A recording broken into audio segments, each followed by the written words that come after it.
Thanks for choosing this free Anfield Index podcast. If you'd prefer to listen to this or any of our other shows without adverts, then now's the time to check out Anfield Index Pro.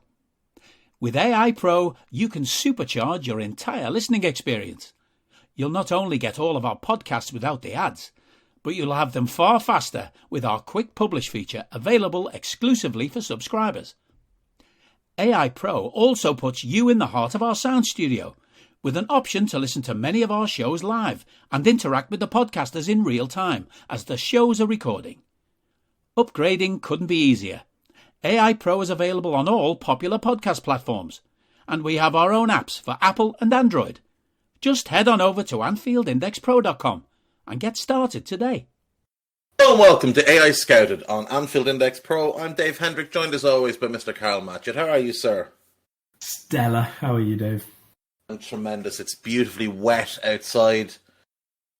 It's a damp day, which is what all Irish people like. How's the sunshine? Well, present and correct, but pretty cold, actually. I'm very, very disappointed to report that it's fallen to the mid-teens, which I don't find acceptable. Can you get on to a casting agency and find out who's available to play Matchett in a movie about this tragic event that's taking place to him? Karl, we're here today to talk about Liverpool versus Leicester City in the Premier League. Leicester were pumped, to be polite, 3-0 by Newcastle on Boxing Day or St. Stephen's Day. A Chris Wood penalty on 3 minutes. Miguel Almiron deciding that he's still the best player in the Premier League on 7 minutes. And then Joelinton on 32 minutes. Wrapped it up and everybody should have just gone home at that point. We have talked about Leicester, and we talked about them recently in a podcast we did where we suggested that they might want to be a little bit active in the January transfer window. They've had a really strange season where they started off dreadfully. They didn't win any of their first 7 games, took only 1 point from those 7 games and sat dead bottom of the Premier League. They conceded more goals than any other team in Premier League history through their first 7 games. But then they did turn it around. They beat Forest, but then they lost to Bournemouth. Then a draw with Palace, a win over Leeds, a hammering of Wolves. They lost to City, which is fine. And then they beat Everton, and then they beat West Ham.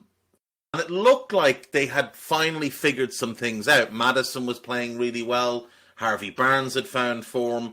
Tielemans was really starting to tick. Wout Faes had settled in defence and was looking like a good addition. And then they got Newcastle and got absolutely walloped. Was it just a case, do you think, that they were caught cold? Or are they just a bad team? My feeling going into these new round of Premier League games, the first meaningful matches back, was that you were going to see quite the effect of good or bad coaching.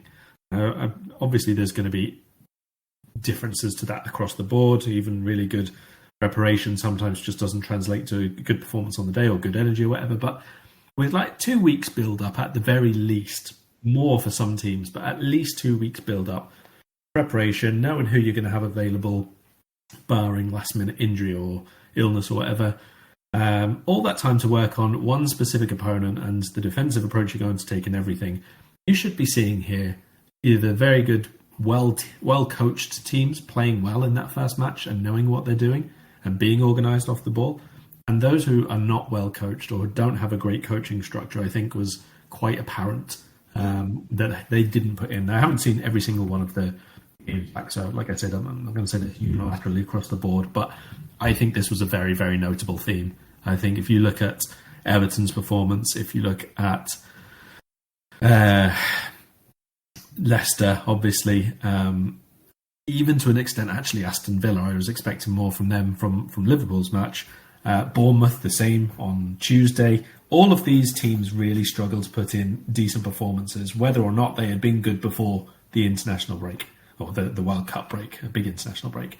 Whereas I think if you look at, and it's not just the fact that they're good sides, but if you look at Fulham, if you look at Liverpool, for example, on the ball at the very least, if you look at Manchester United's performance, these were all much, much better than they had been in at least a couple of regards to team performances prior to the World Cup break. And this is down to coaching.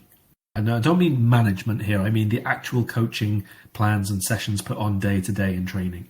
And the teams which came out and didn't really look like they were well organised or well prepared or had a really good plan of what they were doing, I think that in large part speaks volumes as to not great use of pitch time. I would completely agree. I haven't seen every game yet. Still have to watch the entirety of Brighton Southampton, which I don't know if I'll bother. I have to watch Brentford Tottenham, and again I don't know if I'll bother, but I have seen the others. And Crystal Palace looked completely unprepared. Everton looked completely unprepared. And also, Frank Lampard.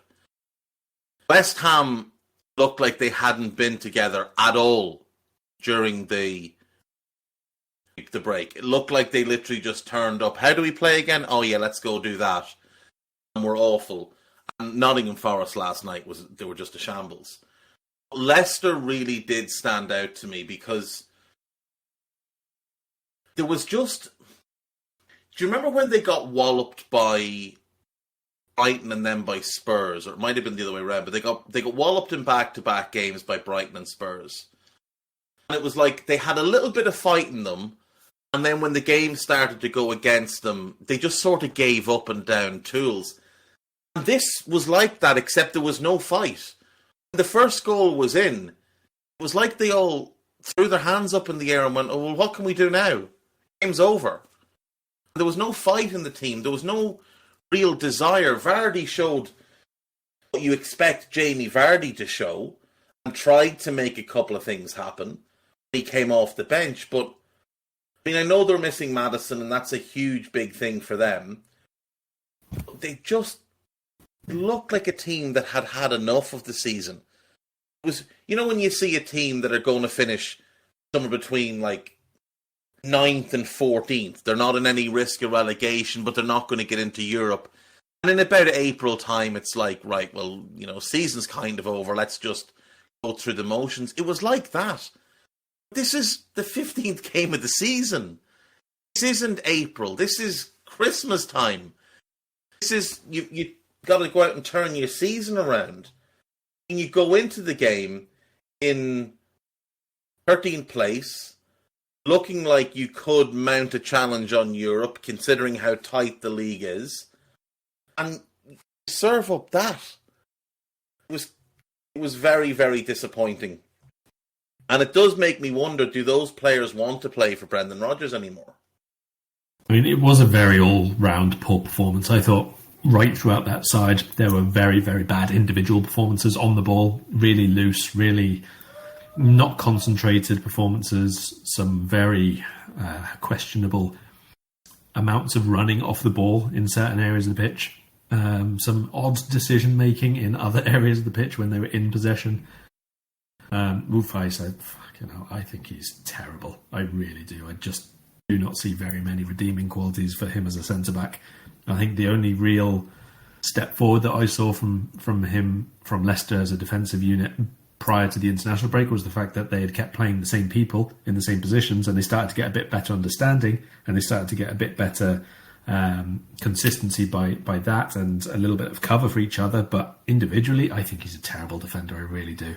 I mean, the amount of times he just took it upon himself to try and run forward 15 yards to nip in front of a player and make a challenge, try and tow the ball away, try and dribble forward 15 yards and is suddenly out of position and doesn't really do anything with the ball, doesn't sprint back into position afterwards, left a massive, massive gap behind him that a more mobile forward than Chris Wood, he would have been in 15 yards of space to run through multiple times in that game. Tielemans, I thought, was a disgrace. He was rubbish, really, really poor. No running, no energy, no effort. Moaning at his teammates for giving the ball away. Moaning at his teammates was the captain on the day. Ball away. Yeah. I mean, Daka didn't have a very good game, but at least he was making some off-the-ball runs. Dewsbury Hall, I didn't think really did that even. He made a few challenges and stuff, but didn't do too much in terms of, again, making angles for the pass. Harvey Barnes, the same in the first half. He was a bit better second half maybe, but not excellent. Luke Thomas was one of the ones who was doing the job okay, but actually technically really poor. Gave it away so many times with just very, very easy passes which were not concentrated on. Soumaré was the same in that regard. It was just a very, very poor performance all round from Leicester. I mean, if they play that way again at Anfield, 10-0, no problem. I hope that's what they produce. Let's put it that way. If they turn up and play it that, we'll battle them. Yes, that will absolutely be the case. But as you pointed out just before we started, more likely or more expected, at the very least, is a reaction. Yeah, considering what happened last year, well, that was at least at their ground. But just a couple of things. Everybody knows Leicester are poor at defending set pieces. And that predominantly does come down to a lack of coaching. That's not enough time being spent on that on the training ground. But there's nothing you can do as a coach if one of your players who's 6'1" and fairly well built just gets absolutely monstered on a set piece and is really, really weak, and at the first sign of contact flails themselves on the floor.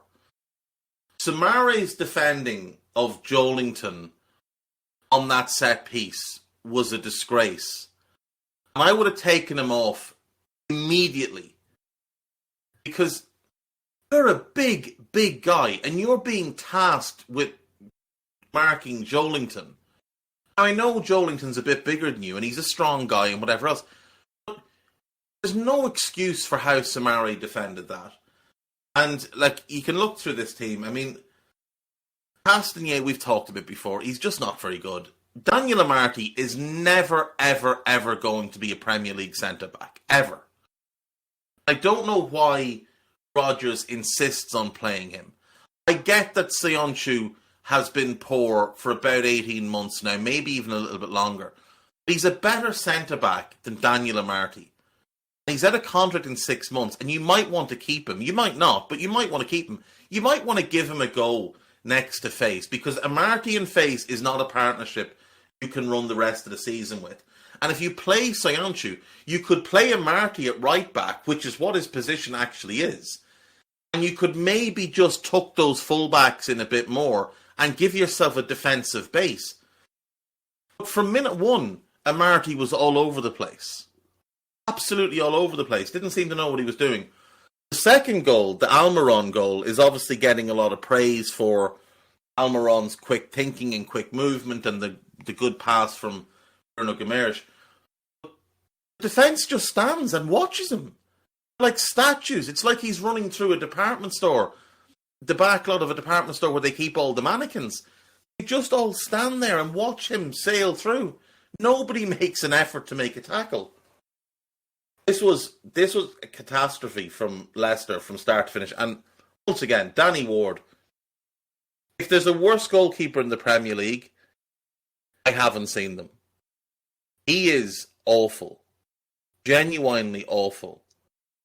And it still baffles me that there were journalists who wrote, with seriousness, that Jurgen Klopp was going to give him the opportunity to be his number one. Because there's absolutely no way that was ever going to be the case. Now, last season, Leicester got hammered 6-3 by Manchester City on St. Stephen's Day. And it only ended 6-3 because City decided to ease up. Having been 4-0 up after 25 minutes, City took their foot off the gas, let Leicester get back into it. They got back to 4-3, and then City decided that they might as well put in some effort and grab 2 more goals. A few days later, we played Leicester. Now, it was at the King Power. Leicester lined up with Amartey and Ndidi at centre-back, so, no centre-backs. Castagne and Thomas as full-backs. Maddison, Dewsbury Hall, Chowdhury and Soumaré in midfield. Tielemans was injured but fit enough for the bench. And then Vardy and Iheanacho up front. That was not a particularly good Leicester team. We went in close to full strength. You had Alisson in goal. Trent, Costas played left back. Joel and Virgil played centre back. Fabinho played. It was the Henderson, Oxlade, Chamberlain beats from hell, which was a problem in multiple games that they started together last year. And then it was Mane and Salah either side of Diogo Jota, or it might have been Mane through the middle, I can't remember. Either way, we went with a pretty strong team. And somehow managed to lose that game despite having 21 shots to their 6, 4 on target to their 1, 64% of the ball. Just dominated the game. 12 corners to their 1. And yet somehow we lost that game. And because it's us, I have this horrible feeling that this type of horrendous thing could happen again. So I'm going to ask you to put my mind at ease. Are you that person who has everything? The coolest merch and those must-have fan threads? Well, over at our Anfield Index shop, we've gone that extra mile when it comes to pimping up your Liverpool collection. From our popular range of bespoke design t-shirts, sweaters, hoodies and hats, to our signature edition mugs, prints and coasters, all provided with fast worldwide shipping. We have something for every red. We also stock official LFC merchandise and are licensed with the Premier League and UEFA to sell official iron-on shirt badges and sleeve patches. As a listener to this podcast, you can get 10% off everything with coupon code AEyePro10. Just head over to AnfieldIndex.shop or find us on Etsy by searching for Anfield Index. Would you like to do the predictions first this time instead then, before we talk about the game? Would that be? Yes. Would that settle you? Yes. 5-0. Oh. I'm not really sure what to do with that information. Look, there's a couple of things here, right? First of all, I don't see any reason why Liverpool won't win the game. You know, Leicester have to put in a better performance than they did against Newcastle, because Leicester cannot almost put in a worse performance than they did against Newcastle. So just by half the team doing their job, you're better already. You're not actually good, but you're better. There's got to be a reaction. It's Brendan Rodgers, so I would expect that maybe there might be a system change slightly, whether that's go to the back 3, whether that's put the extra one in midfield, something like that. Maybe even go to a 4-4-2. He's done all manner of things. There's very rarely any sort of consistency with it after a couple of big defeats. But by and large, unless Liverpool are absolutely dreadful in front of goal, I don't see us not scoring at least a couple against this Leicester defence, whoever they have playing. Secondly, it's a quirk. It's not really a thing, but as long as we don't concede first, we should be winning this game. It's 9 games in a row now where only one team as a maximum has scored in a Leicester match. Either they score all the goals or they don't score at all. That's it. And it's once in 12 that hasn't happened. It's not proof. It never is. It could be just a statistical anomaly, but it is very, very indicative of this recent run that they've had. If they go behind, heads drop. No reaction, nothing at all to get themselves back in the game. But when they go ahead, obviously the confidence rises and they feel a bit better about things, and they go on and they do manage to see out the victory. And that, even includes a couple of the League Cup matches that they've had against lower league opposition, which is neither here nor there in terms of form, but does show the same sort of squad familiarity, let's say, in terms of doing the same stuff regardless of who is playing. But going back quite a while now, if they didn't score first, they lost the game basically, and I would expect that that's going to be the case again. As long as we start well, we did play quite well in terms of our on the ball stuff. Attacking going forward was a very, very different sort of Liverpool to defensive work, I thought, against Villa, and I think that we'll have lots of the ball and lots of chances. So, as I say, unless we are absolutely terrible in front of goal, I don't see any way Liverpool don't win this game. Let's talk about Liverpool then. Let's talk about that Aston Villa game. Liverpool run out 3-1 winners. Salah gets Liverpool off to a great start on 5 minutes. Van Dijk doubles the lead on 37. Ollie Watkins pulls one back for Villa, and you could kind of feel it coming at the time. I thought Liverpool responded well, and Stefan Bajcetic with his first goal on 81 minutes to wrap things up. There was a lot of good in that game, Karl, but there were also certain things that concerned me. I did feel like at times we were a little bit too easy to play through. I felt like our midfield had an iffy first 10, and then a really strong 35. But in the second half, I felt like they looked a little bit ploddy and weren't getting about as well as they had been in that first half. And I thought Villa were able to just bypass them quite easily at times. I thought Joel Matip had a shaky game. But Watkins bullied him in the first half quite badly. And obviously he got the goal, and I didn't think Joel was particularly good for the goal, but he did improve as the game went on. What did you make of Liverpool's performance? Yeah, much the same, to be fair. I think that the way we were able to step up, and we weren't really pressing ridiculously high, but we were able to get a lot of regains and make sure that they had to make passes in the middle third in that first half, which we were then able to get back and keep possession and keep quite high possession. And then in the second half, when we dropped deep, we didn't seem able to break that whatsoever. Like, we really, really struggled to break out of shape in the second half for that sort of 25-minute spell where it was just them and they were just spreading it wide and doing the crosses and all that kind of stuff. I thought our centre-backs defended well in that period because they were put under quite a lot of pressure, but positioning was good, execution of the clearances was good. But like I say, in attack, in build-up play, I thought Liverpool were really good for most of it. Very, very good for large parts of that match. But you would have seen Liverpool be really good 2-3 years ago and also still be set up for transitions against them. And that's what enabled us to keep pressure on for like 60, 70 minutes sometimes, whereas we haven't really done that this season. I think that is, again, a big part of the players either side of Fabinho, not quite quick enough, quite aggressive enough, not quite in the right positions all the time. We're a little bit too easy to play. Yeah, pretty much. It's a large part of that. It's not just Wijnaldum. He's obviously one big, huge part of it. It's a lack of mobility on the other side, on the other eight, lack of energy and athleticism compared to a couple of years ago, which is kind of normal if you're playing the same person and they've got older and the other replacement for them basically is a lot younger and isn't there yet. So that's still something we have to rectify. But it was a step forward. In fact, I'd say it was at least 2 steps forwards, but more to work on still. Yeah, I think that's fair. I thought there was some good individual performances. I thought Virgil had a typically Virgil kind of game. I thought Robbo was really good after an iffy performance against City. For me, the biggest positive was Fabinho, who I thought once again looked like the real Fabinho and not whatever that was that we saw for the end of last season and the beginning of this season. What did you make of the front three with Salah, Darwin and Alex Oxlade-Chamberlain playing left side? Now, I say front three, but it was very much a 4-4-2. If you look at the average positions for the players in this game, it was Darwin with Mo off him, Henderson right, Ox left, and a double pivot in midfield. But what did you make of Mo and Darwin and Oxlade-Chamberlain as individuals? I love Darwin. I love watching him play. He's an absolute lunatic. I christened him on Raw the Agent of Chaos, and I think that's what I'll stick to.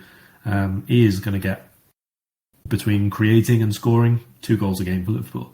No question about that. No problem with him missing chances and him doing silly things at the minute, because you just have to accept it. If you're going to get to a very, very good point, you have to be good and not quite good sometimes to get there. He's impossible to deal with. None of their defenders stopped him at any point. That's why he had so many chances. That's why he missed so many chances. That's why he set up so many chances. They had no way of stopping him whatsoever. So yeah, his finishing was poor on the day. Again, don't worry about it. He still set up one of the goals basically with effort and endeavour, which most forwards would have given up on before that went out of play for Bajatic's goal. Salah was really good, I thought, actually. He was a little bit quiet in some spells of matches, obviously, but he tracked back and defended quite well. He was helping us break out of counter-attacks. One of the passes that he played through for Darwin's run from deep was really, really good as well. Obviously scored himself, getting in the right areas a couple of times. Could have had another one another time. So all good for those two. Oxlade-Chamberlain, I think this was an absolutely fine performance. I think getting 60 out of him was as much as you could expect. I think in terms of the work rate and where he took up positions and the job that he had to do was as much as you could expect and was pretty fine. Technically, rusty. You could definitely see he hadn't had like match action in a long time. So that was to be expected. I didn't expect like fireworks from him on the ball, let's say, but I think he did the job that we needed off him really well. Yeah, I agree with all of that. Like, I saw some people bemoaning Ox. I thought he was fine. Like, he didn't do anything wrong. He worked hard. He linked play. Yeah, you'd like to see more quality for him, but like you said, he's barely played. Like, he's barely played in a year. You think back to when he got hooked against Forest in the Cup, and he came off bemoaning the fact that he hadn't played in ages, and he's barely played since then as well. So I was fine with how Ox played. I thought Darwin was I thought he was just brilliant. Poor Ezri Konsa. That fella, I would say, needed fluids at half time because he was just in a panic from minute one trying to deal with Darwin, because it's pretty clear that at times Darwin doesn't know what Darwin's going to do next. And if he doesn't know, how the fuck is any defender meant to know? But that third goal, like, the first touch is brilliant. The pace is incredible. And like you said, the endeavour in the industry to keep that ball in play and create a dangerous situation. I think, and correct me if you think I'm wrong here, I think from a technical level, his touch, his dribbling has improved as the season has gone on. Now, I get that in the last two games, his finishing hasn't been good. But the thing is, we've seen this guy be a good finisher. In a Liverpool shirt, we've seen him score some really good goals. And we saw it at Benfica last year. And it was clear at Almeria as well. When he's confident and he's in a groove, he is a good finisher. So it doesn't really bother me that he's missing some chances now. As long as he's impacting the game in positive ways, I'm all for it. And I want to see more of this partnership with him and Mo in more central areas, because you might be able to deal with one of them. I don't see a Premier League defence that's going to be able to deal with both of them. Yeah, I agree. And I mean, even in terms of the goal scoring, to be honest, I went through this on Raw with Jim and Harry at the time as well. Complaining about the goals that he hasn't scored is a bit... It's disingenuous, really. There are two players out of the top six plus Newcastle who are making themselves a top 7 team now, obviously, who have scored more than Darwin this season. And that's Harry Kane and Erling Haaland. That's it. And they play every minute of every game they're fit for. Darwin's already had spells out because of adjustment, because he's new, because he headbutted somebody, because of all the other reasons, you know? So, and he's been playing left wing in some of the games as well. The other two are pure 9s. So you're not going to get the most out of him in terms of goals across all competitions across the entire season. But if he's only trailing those two from other clubs, I think we're doing all right so far. Yeah, he could have had more. He could also have been far worse, like half of the others have been. I have no problem with what he is contributing at the moment, even in terms of like, you know, off the ball stuff and the amount of work rate he's got, and the way that we were able to relieve pressure a few times against Villa in that really tough period in the second half, just by letting him run onto things. He's not just a big Chris Wood. He's really, really rapid. Nobody could keep pace with him. So you can put it up to his chest or head, or you can put it beyond him and let him go in a foot race. And even if he doesn't quite get that first touch right to go towards goal or beyond the defender, he's still going to drag it and boot it and scream the team upfield another 30 yards to relieve that pressure. And then you build again and you go from the top. And it's okay. He doesn't have to be perfect straight off the bat. No. We didn't buy him for 6 months. We bought him for 6 years.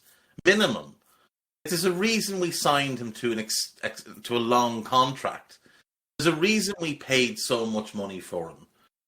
And we've put him in the hands of the guy who is primarily responsible for Robert Lewandowski's career.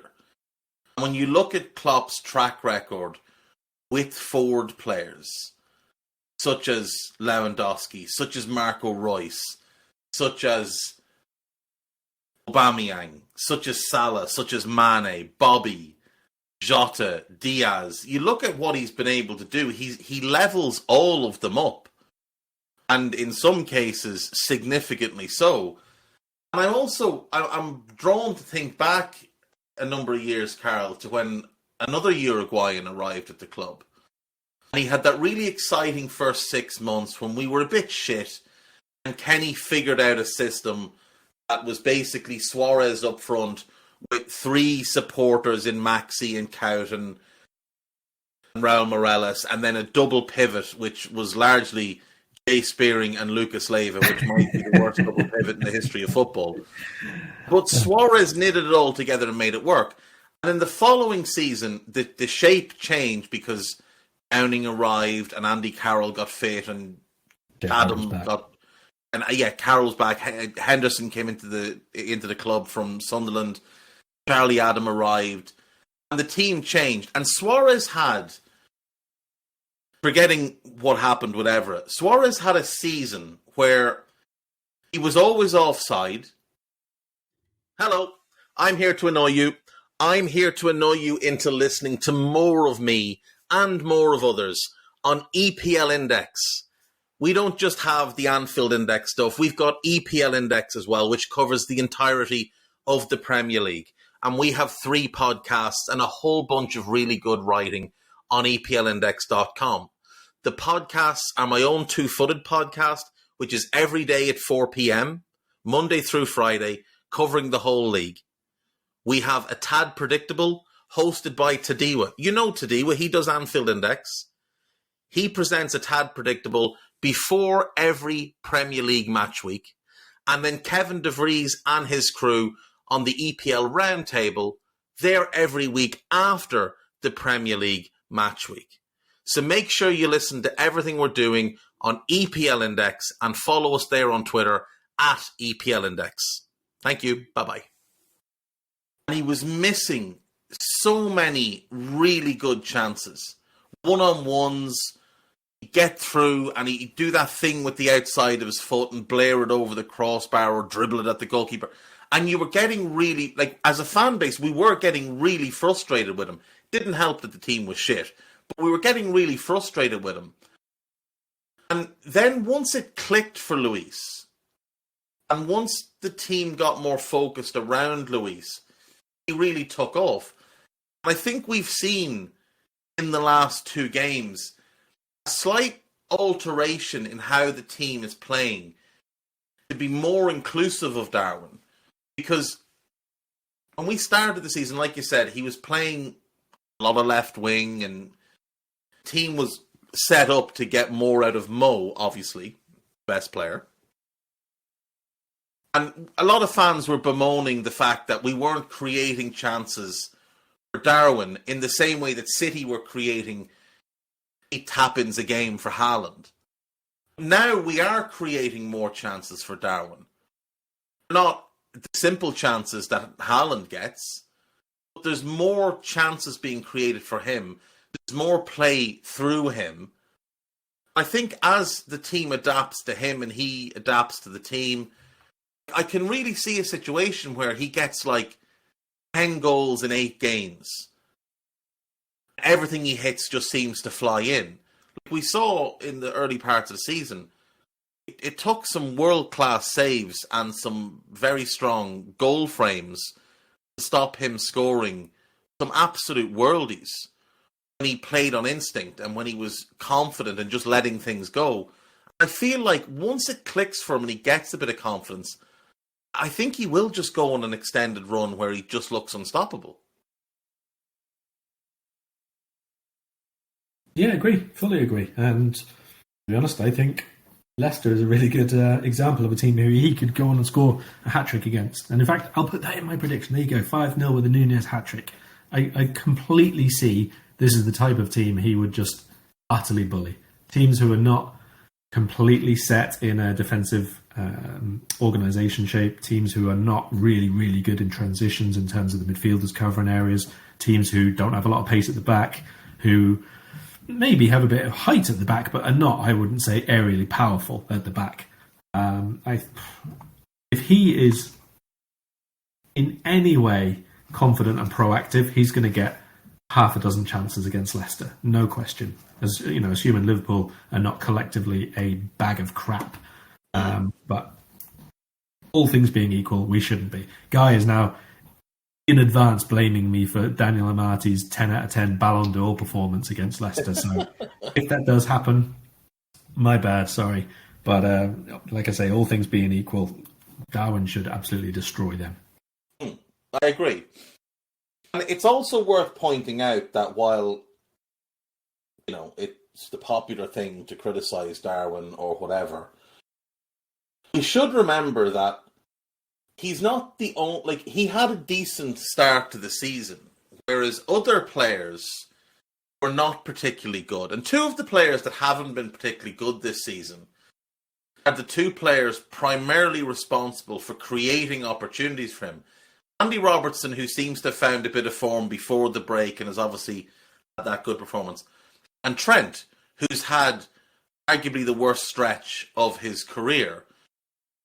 But Karl, that pass to Robertson for the Salah goal and his general play against Aston Villa was a real signal that the real Trent Alexander-Arnold might just be ready to stand back up. He, I thought, was one of the biggest positives coming out of that game. Yes, I took Fabinho as my top glad thing from the match, other than obviously the win, and Trent a relatively close second. To be honest, it was the two most intriguing players in the lineup in terms of how they performed after a rest, but not actually a rest, because they did go and train and all the rest of it, but not many minutes. So it was very, very good to see them both perform well, better. Some of Trent's passing right from kickoff was unbelievably the switches of play, the outside of the boot ball that you say for the first goal, but plenty of other smaller, less notable stuff, but just like around the corner first touch balls, little 1-2 triangles down the right channel, playing his way out of trouble, that kind of thing. It was all very confident, very easy for him, very nice and neat and tidy, nothing too sloppy. A few of the shorter range passing later on in the game, I'm not sure whether that was just tiredness or whatever. They certainly got a little bit more ragged as the game went on, or obviously as Villa had a bit more pressure on us and then we were trying to play out still. But in general, that was another one of the very positive things to take from that first game back. Yeah, and I thought he looked a bit more aggressive and a bit more clued in on his defensive work as well, which was nice to see. I suppose we should take a brief transition here, having talked about Darwin, and Ali points out that one of the reasons for this big Darwin agenda is not from Liverpool fans, it's from fans of other clubs, most notably the red side of Manchester, who Darwin rejected to join us, and history has repeated itself 6 months later. Liverpool have beaten Manchester United to the signing of Cody Gakpo from PSV Eindhoven, a fee believed to be in the region of 37 million plus add-ons. Neil Jones says that the final fee will be about 44 million, which is, really in our wheelhouse. Like those type of signings are where we, live and die when it comes to attackers. You think Mane, you think Salah, you think Jota and Diaz. That's really our sweet spot. What's your thoughts on Cody Gakpo as the new addition for the club? Rising to about 45 million pound, maybe a little bit more. I think that's a good deal. I think the paying in the region of 35 to, below 40 anyway, at the minute is about the right sort of level. If you pay the full amount, it's probably because he's been very good and contributed to a lot of team success anyway. So I always think that that's fine, no matter how high that has to go in the end. If they've done the job, you don't mind paying it. But the initial fee, I think anything lower than 40 for someone at his level is about right. I think it's very, very the right time for Gakpo himself to leave the Eredivisie. We've seen a few times over the last couple of years, even like people staying a little bit too long at PSV, at Ajax, maybe a couple of other teams, but mostly. You can name Hakim Ziyech by name. That's fine. This is a safe space. It is Zach, but it's also Donny van de Beek. I think stayed a season too long. I think probably Nusam Mazraoui has stayed a year or even 2 years too long. There's a couple of other players who that's happened to. So it was really good for him to get out this window, I think. His star is not going to be any higher going back to the Eredivisie than it would be coming back off the World Cup that he managed to have. So it's a good moment for him to move. I think PSV probably acknowledged that in the price that they were going to get and the teams who were coming in for him as well. For Liverpool, obviously it's very good in terms of we're adding another attacker. We've spoken about the need for a new attacker to be added to the mix this month, so that we have got the hopefully four available again very soon, because Firmino should be back relatively soon, we hope.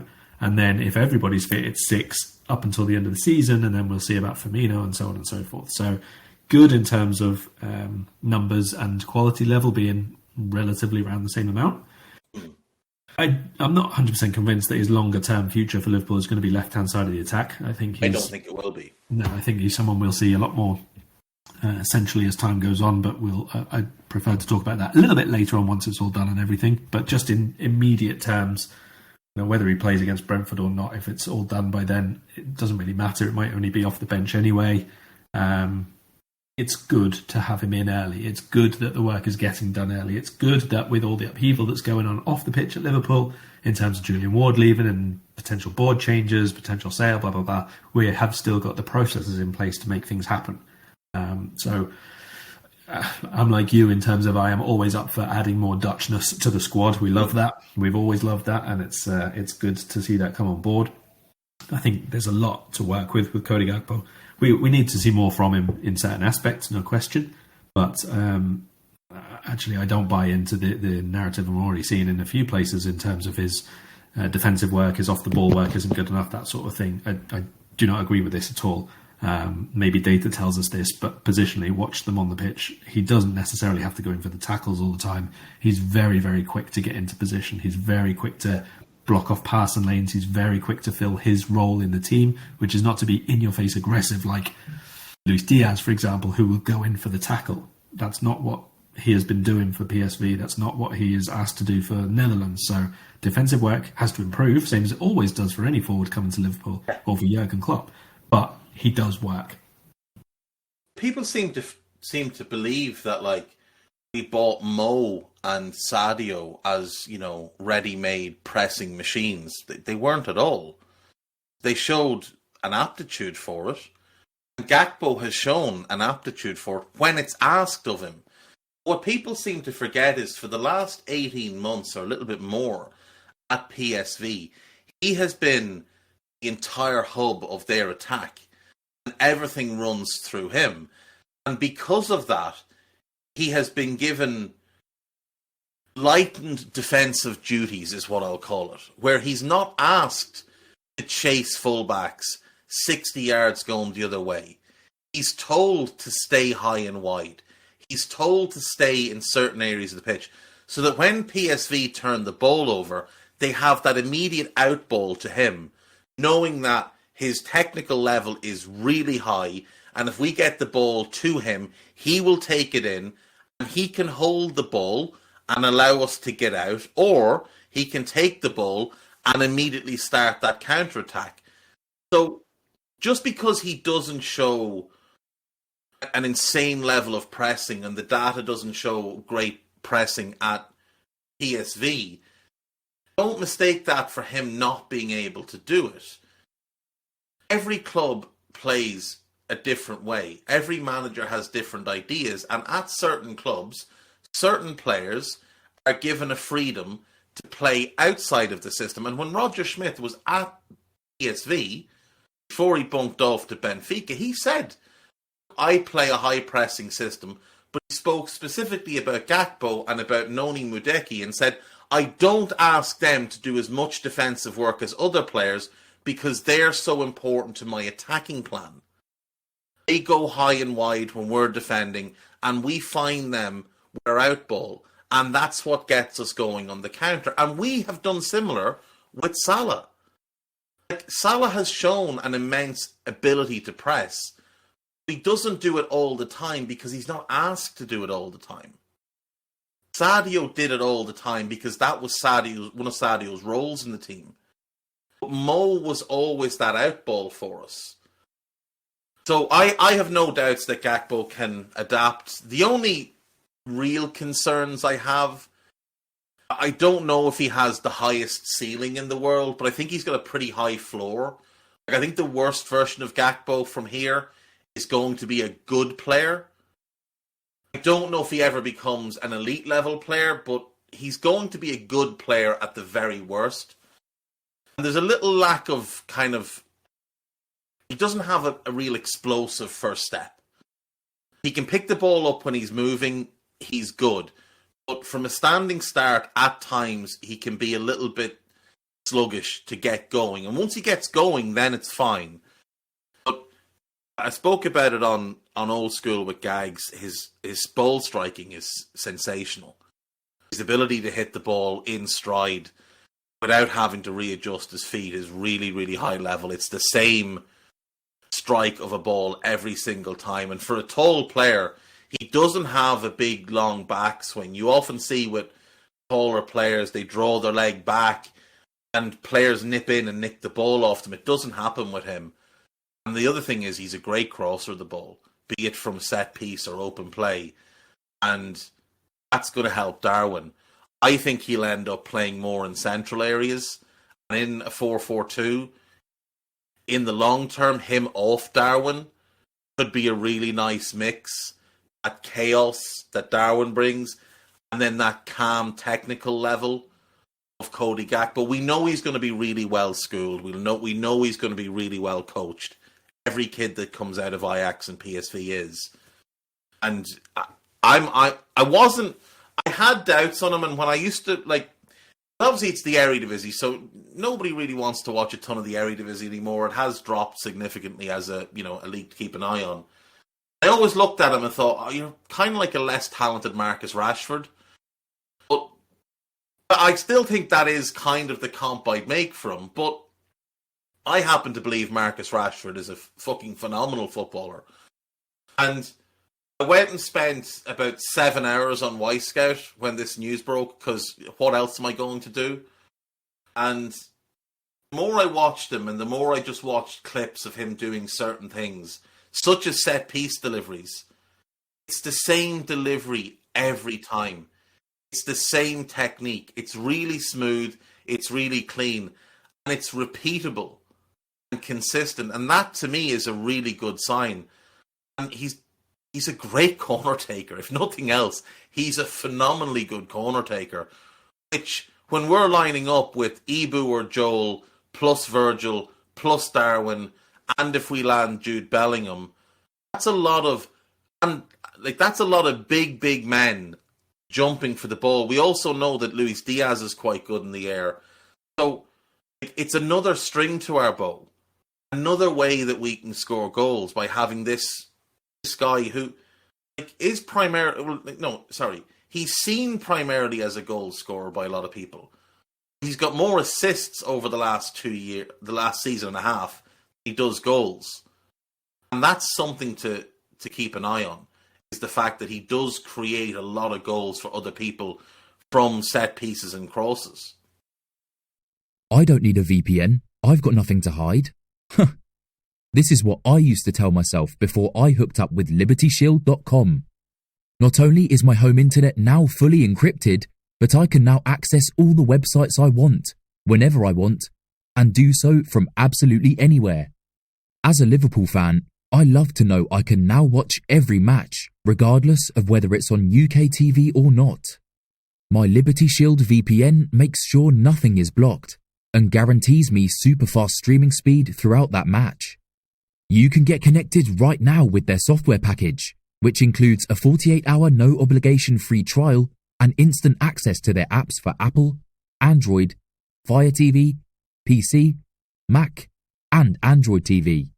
Or go a step further like I have and get one of their pre-configured VPN routers. These small but powerful devices allow you to easily connect every device in your home to VPN, making it the perfect solution for smart TVs, mag boxes, and games consoles. Visit LibertyShield.com today and use coupon code AIVPN25 to get 25% off at checkout. Set-piece delivery is very, very good. It's not actually just about his dead ball delivery, though. Like you say, he has a lovely little clipped cross. He's not always a check back in and shoot on his right foot. He does deliver good curling balls to the back post, that sort of thing.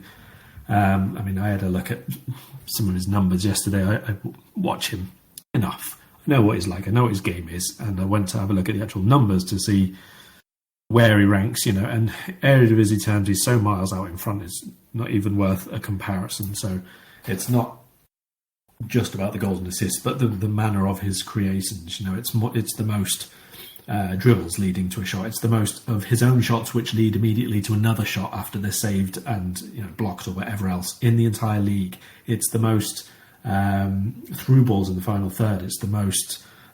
Just anything that you can think of, he's top for all of it. It's ridiculous. He's so far out in front. He had to move on now. So I think he'll be a very, very good addition in terms of keeping that level at the same sort of thing. I mean, you talk about how good he could be. Personally, I think he's a good chance to be better than Diogo Jota. Probably not as good as Mo Salah if we're looking at just Liverpool forwards. I've spoken obviously quite a lot of time since Jota signed about I don't think he is as good as the others. I still don't. I don't see any reason to change that. But he's impactful. And I think Gakpo can be probably the same sort of thing. He can be impactful for us in quite a lot of ways, in quite a lot of games. And he does give us an ability to change shape more readily than, let's say, just playing Darwin. You can go to a 4-2-3-1. You can go to the diamond that Firmino used to be at the tip of. You can do a lot of things with Gakpo in the lineup without changing any players.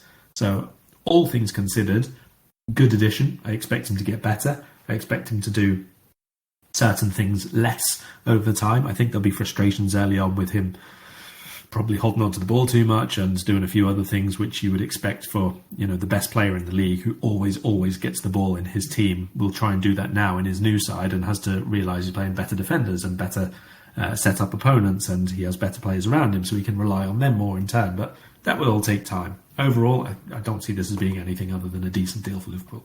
And the value's there, especially when you see Arsenal having a bid of significantly more turned down for the less proven Mykhailo Mudryk.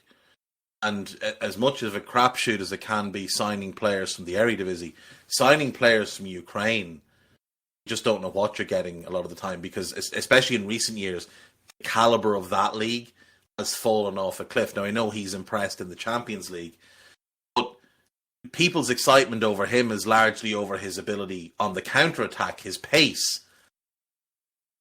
I don't think these people have seen him play in a possession-based team when things are really tight and you're up against a deep block.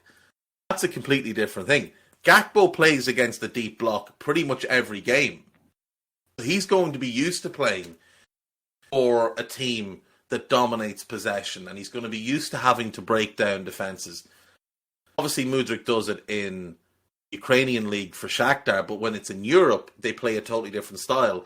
And if you look at him in the Ukrainian league, he's not nearly as impressive as he is when he plays in the Champions League, because he's not playing with acres of space in behind. So I think we've gotten a really good deal here. That's not to say Mudryk's not a very good player. I think he is, and I think he'll be a good addition if he comes to the Premier League.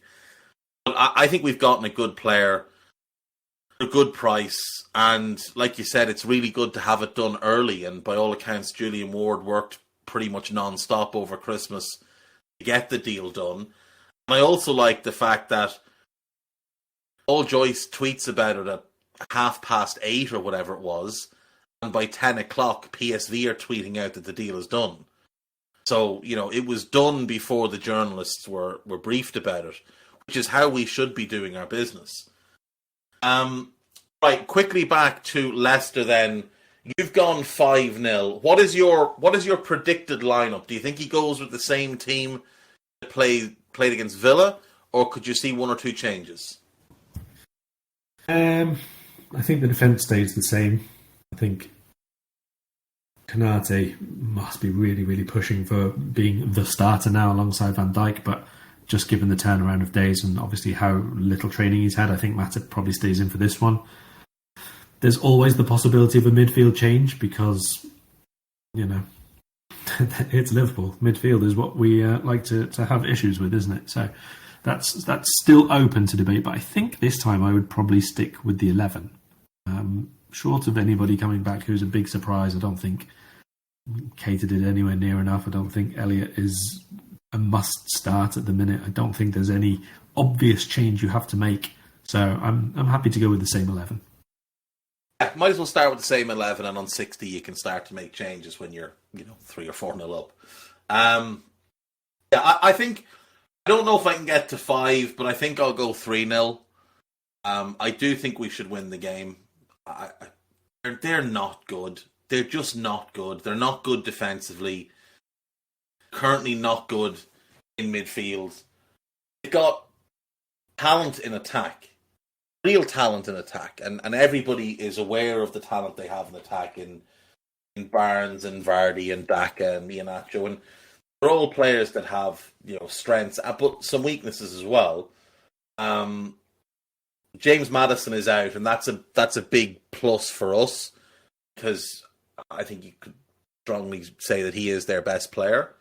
They're also going to be missing James Justin, Ricardo Pereira, Johnny Evans, who played right wing, and Ryan Bertrand, who just never plays anyway. It looks like we have no Diaz, no Arthur, no Jota, no Curtis Jones, no Bobby, no Milner. But Ibu, is probably going to make the bench. So, yeah, I think same team, go and beat them. And then when the next game rolls round, and obviously we play on Monday the 2nd, if we can get Gakpo registered on the 1st, which they're saying they are going to allow registrations be made on the 1st, and maybe he becomes an option off the bench for the Brentford game. And Brentford is the game I'd be looking to start Ibu. Because last season, Ivan Toney turned Joel Matip into his personal play toy.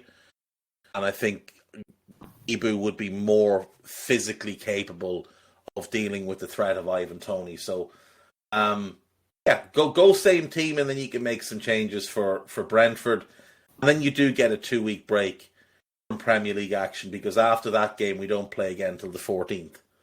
So, you've 13 days there, or 12 days there, players to rest, and you can just bin off the FA Cup, play the kids in the FA Cup, give Ben Doak a start. Actually, one last thing, Ben Doak, Karl, how mean of it was it of this child to steal the soul of poor Luca Digne?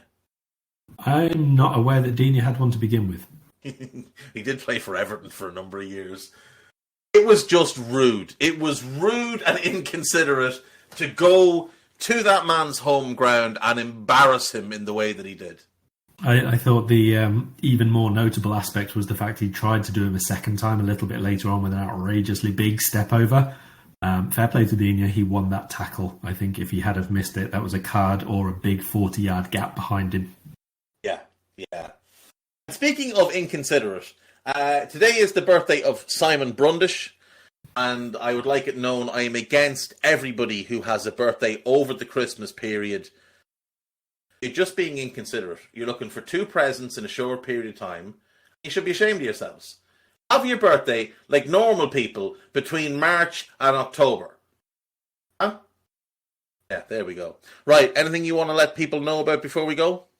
As and when it's confirmed, I have a lovely Cody Gakpo piece coming out on The Independent.